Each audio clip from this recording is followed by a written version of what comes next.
They were not monsters. That is the most terrifying thing about them. They were not members of the SS. They were not fanatics who had spent their lives dreaming of blood. They were dock workers from Hamburg, truck drivers, salesmen, clerks, fathers who wrote letters home to their wives about how the weather in Poland was cold and how much they missed their children. Middle-aged men with soft hands and ordinary lives. And on the morning of July 13th, 1942, these men drove their trucks into a small Polish town called Józefów, climbed out into the early light, and spent the next 17 hours shooting 1,500 Jewish men, women, and children in the back of the head, one by one, face to face, all day long. How does a dock worker become a mass murderer? How does a man who has never killed anyone in his life wake up one morning and kill dozens of human beings before the sun sets? And here is the question that cuts even deeper. What if it was not fear that drove them? What if it was not hatred? What if the mechanism that turned them into killers is the same mechanism that lives inside every single one of us? This is not just the story of what happened in Nazi Germany. This is the story of what human beings are capable of when the right conditions are created around them. And what you are about to discover will never leave you. Because the most disturbing conclusion reached by the greatest historians who ever studied this question is not that the killers were different from you. It is that they were not. Before we go further, subscribe to The Untold Past and leave us a comment telling us which story you want us to investigate next, because the stories we tell here are the ones that change how you see the world. Now, let us begin. To understand how ordinary people became killers, we must first understand the world that made it possible. Not the gas chambers, not the death trains. Those came later. We must go back further. We must go back to the years when hatred became policy, when exclusion became law, and when an entire civilization learned to look away. Germany in the 1930s was not a backward nation. It was one of the most educated, most cultured, most scientifically advanced societies on Earth. Its universities produced Nobel Prize winners. Its cities hummed with philosophy, music, art, and literature. This was not the Middle Ages. This was a modern democracy with roads, newspapers, telephones, and a sophisticated middle class. And that is precisely what makes what happened so unbearable to confront. Between 1933 and 1939, the persecution of Jews unfolded slowly, deliberately, in plain sight. It did not happen overnight. It crept forward step by step, each step just small enough to seem almost reasonable to those who were watching. First came the boycotts. German citizens were told not to shop in Jewish stores. Signs went up on windows. Then came the laws. Jews were removed from government jobs, then from universities, then from hospitals. They could not marry non-Jews. They could not own radios. They could not use public parks. And through all of this, the neighbors watched. They watched the signs go up on the shops. They watched the families next door move to smaller apartments because they had lost their work. They watched children they had known since birth disappear from school. Some watched with approval, some with discomfort, many with a careful, practiced indifference. Because indifference, it turns out, is not passive. Indifference is a choice, a quiet, daily, renewable choice to look somewhere else. By November 1938, the choice became harder to make.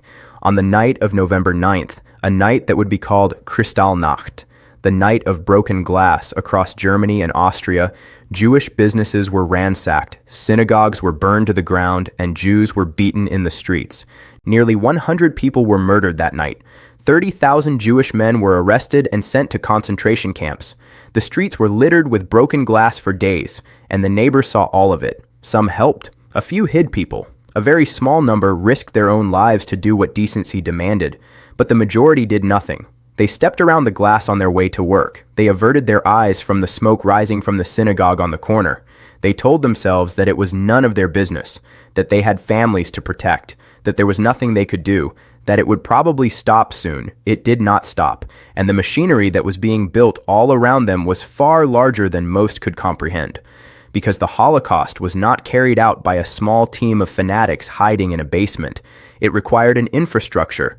It required bureaucrats, engineers, doctors, administrators, railway workers, policemen, guards, informants, and neighbors.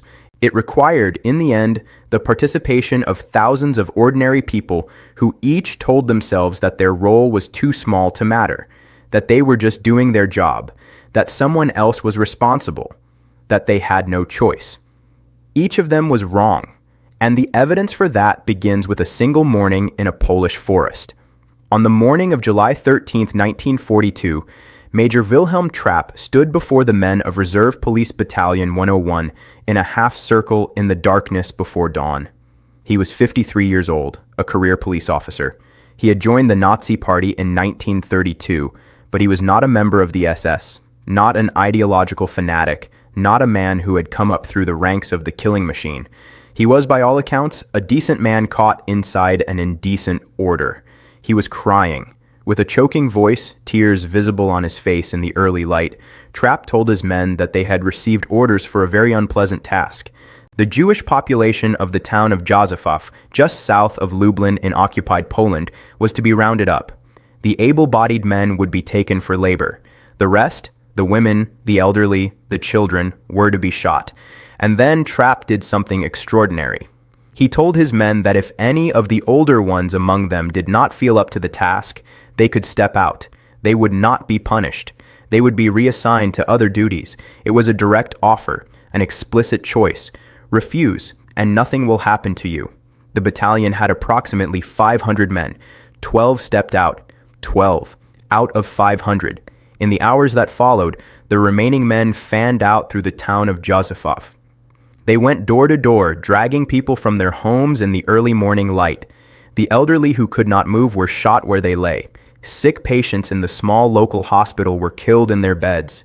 Those who could walk were assembled in the town square, separated, and marched in groups to the forest outside town. There, each man was assigned a victim.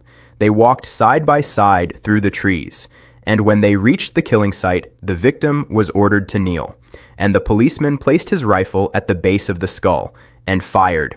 This was repeated, group by group, hour by hour, throughout the entire day. By nightfall, 1,500 people were dead. The bodies were left unburied in the forest. The men climbed back into their trucks and drove away.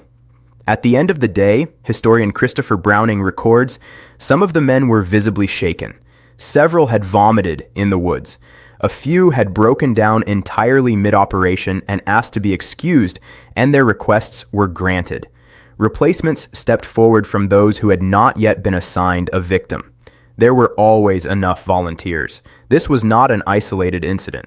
Reserve Police Battalion 101 went on to participate in the murder of at least 38,000 Jews through direct shootings, and the deportation of another 45,000 to the gas chambers of Treblinka, a total body count of 83,000 human beings, produced by a unit of fewer than 500 middle-aged men from Hamburg who had never been specially selected, specially trained, or specially indoctrinated, men who were, by every measure, ordinary.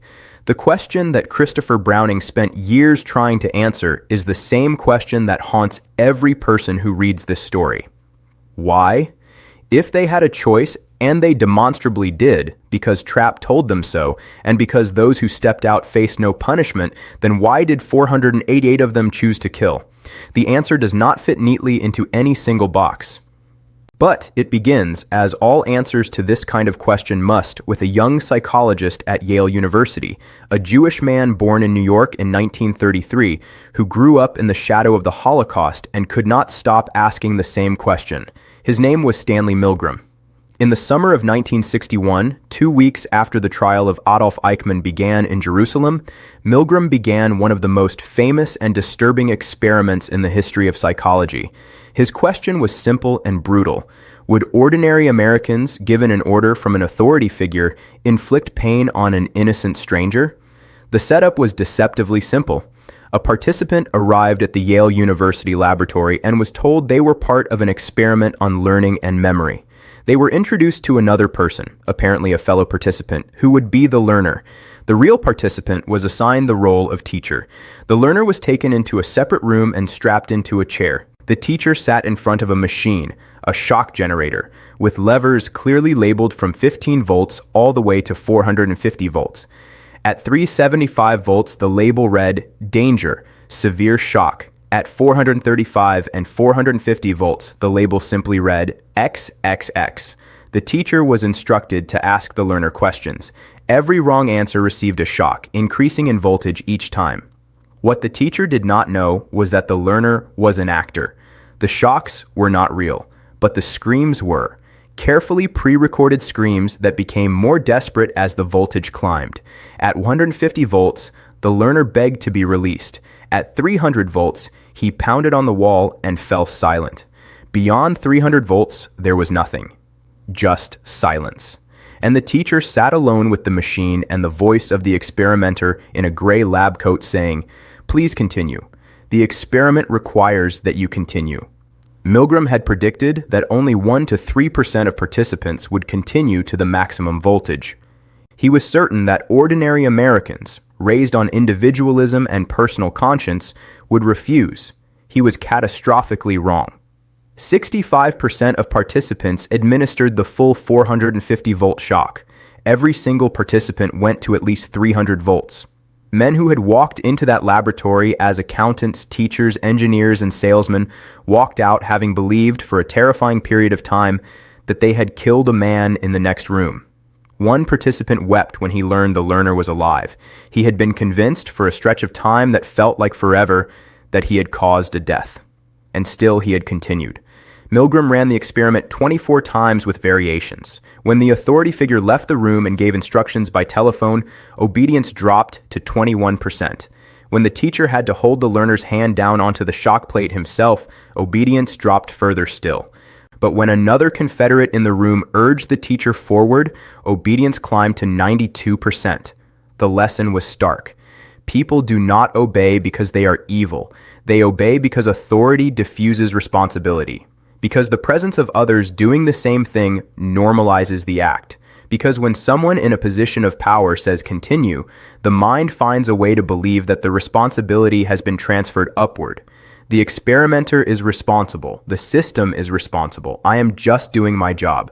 That phrase, "I am just doing my job," became the universal defense at Nuremberg. It was the defense of Adolf Eichmann, the bureaucrat who organized the train schedules that carried millions of people to their deaths and described himself as a transport official. It was the defense of the guards, the doctors, the clerks, the railway workers. It was the defense of the men of Police Battalion 101. And here is the most disturbing part. When Milgram's subjects were interviewed afterward, many described the same internal experience. They had wanted to stop. They had felt the wrongness of what they were doing physically in their body, in the pit of their stomach. But they had continued, because stopping required an act of individual will that ran directly against the pressure of the situation around them. Because the experimenter was calm, because the procedure seemed legitimate, because everyone else was continuing, because stopping would mean declaring loudly and alone that what was happening was wrong. And that declaration required a moral courage that most people, in most situations, simply do not summon. Milgram called this state agentic shift, the moment when a person stops operating as an autonomous moral agent and becomes, instead, a component in a larger system, a cog, an instrument, someone who executes rather than decides. It does not require hatred. It does not require ideology. It requires only a uniform, a procedure, an authority figure, and the presence of others doing the same. It requires, in other words, exactly what the Nazi state provided in abundance. But the Milgram experiment does not fully explain Josephoff, because Milgram's subjects believed they were causing pain to a stranger. The men of Police Battalion 101 were causing death to people they could see and hear and sometimes knew.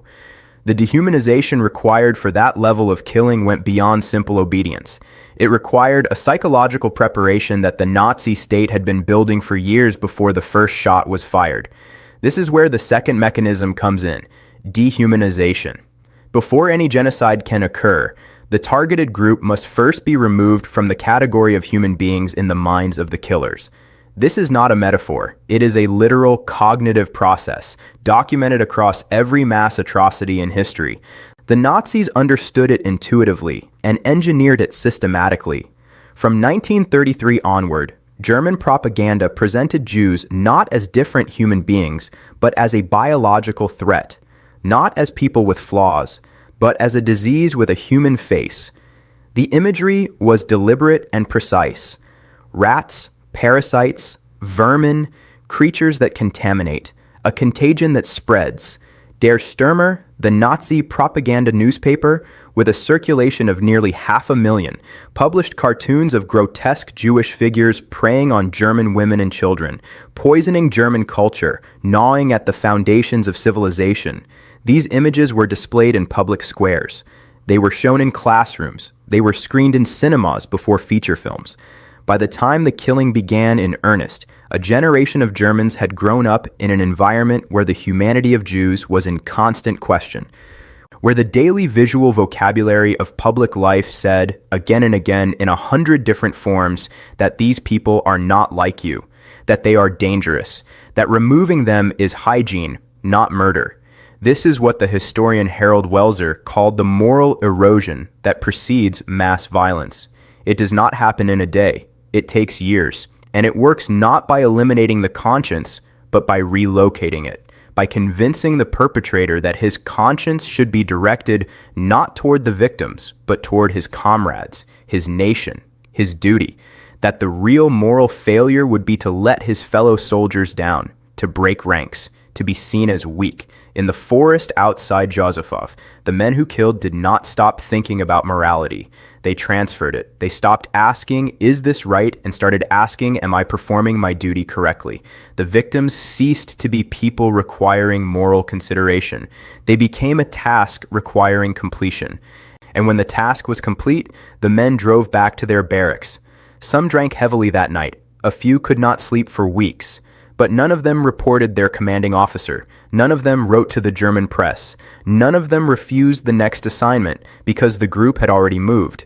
And to step outside the group, once you had already done what they had all done together, was not just a moral act. It was an accusation. It was a declaration that what they had all done was wrong. And that declaration was more than most men could bear to make. The men of Police Battalion 101 were not unique. They were not a specially selected group of sadists. They were a cross-section. And across occupied Europe, the same cross-section was reproducing itself, in different uniforms, in different languages, in different countries, with different explanations and the same outcomes. In France, 2 out of every 3 deported Jews were arrested not by Germans, but by the ordinary French police, French officers, French administrators, French railway workers. In the Netherlands, 75% of the Jewish population was murdered, the highest proportion of any Western European country, and scholars have attributed part of that catastrophic death toll directly to the efficiency of Dutch police collaboration. 75%, 3 out of every 4 Dutch Jews. In Hungary, in the spring of 1944, 440,000 Jews were forced into ghettos, stripped of everything they owned, and loaded onto trains within a matter of weeks. It was not Germans who loaded those trains. It was Hungarian police, Hungarian administrators, Hungarian civil servants who had jobs to do and paperwork to file and procedures to follow. In every occupied country, the Germans were vastly outnumbered. They did not have enough personnel to carry out a genocide on this scale alone.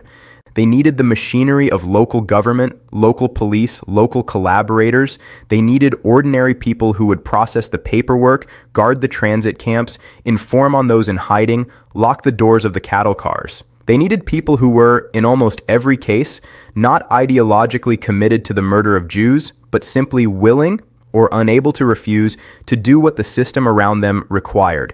This is the conclusion that haunts Holocaust scholarship. Not that evil requires monsters, but that it requires bureaucrats, that the most efficient machinery of mass death ever constructed ran not on hatred alone, but on the banal daily cooperation of people who told themselves they had no choice, that they were following orders, that they were too small to matter, that someone else was responsible, that the world would not change if they stepped out. 12 men stepped out at Josefov, and the world did not change. Not that day. But those 12 men preserved something that cannot be restored once it is lost. They preserved the knowledge that they had the choice, that the choice existed, that no uniform, no system, no authority, No peer pressure could remove the final human capacity to say no. The rest forfeited that knowledge, and they carried what they had done in the forest for the rest of their lives. Major Wilhelm Trapp, the weeping commander who gave his men the option to refuse and saw nearly all of them decline it, was captured after the war. He was tried by a Polish military tribunal. He was found guilty of ordering the massacre at Józefów. He was hanged in Krakow in December 1948. Of the roughly 500 men of Police Battalion 101, 21 were eventually tried for their crimes after the war. 14 were sentenced to death.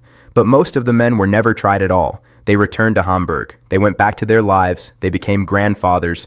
Some of them were still alive when Christopher Browning began his research in the 1980s, combing through the interrogation transcripts, reading the accounts of what they had done in their own words. Many remembered the day clearly. A few said they had been troubled by it. Almost none expressed remorse in terms a reasonable person would recognize as sufficient.